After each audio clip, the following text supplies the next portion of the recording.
Alright, so the parts are back from the ultrasonic, dried off and everything.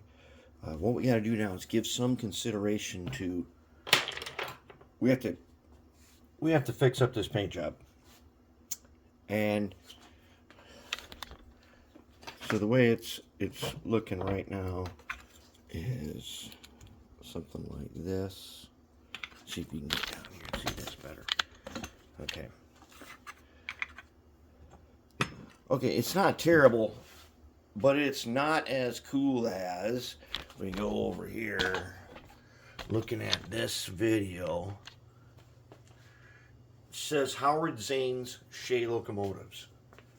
And so there's a video here, and it's like 12 minutes with a bunch of his on it, and his look really good.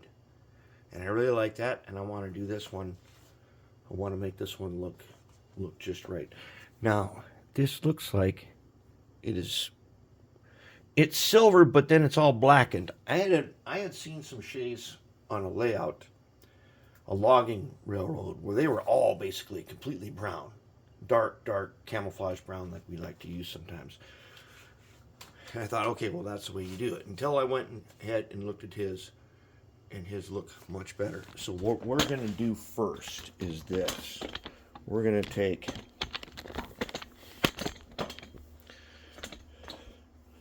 I'm going to go ahead, I'm going to black primer this. I'm going to bring back the red roof after.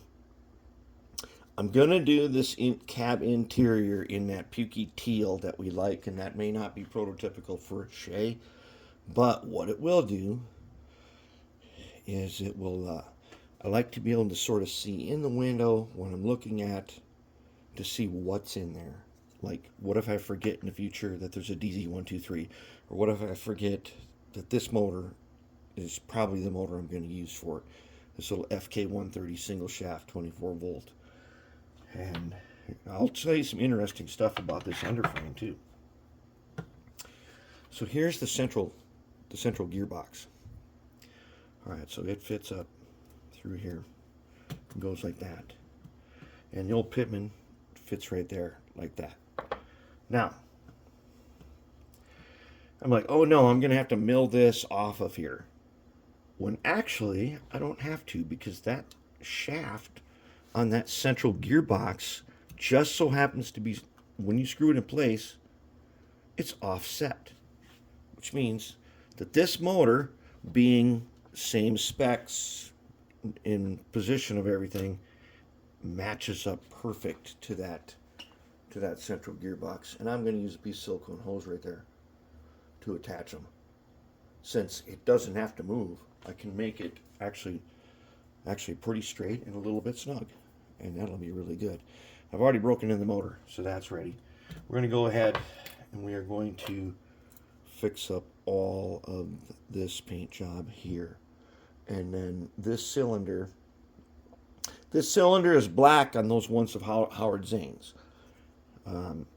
If I can remove these two pieces first, which may not be possible based on what glue was used, I will, and paint them separate.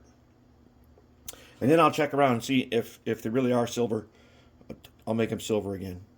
And if I can get this wood off of here, if it does come off, I can put it back on in one piece, but I'm going to clean it up a little bit. You can see it was just snipped and piled together. We'll see about that. And then we should be in pretty good shape. But other than that, we're going to do a little cosmetic work, and then we're going to put this guy, we're going to get just this guy up and running in DC.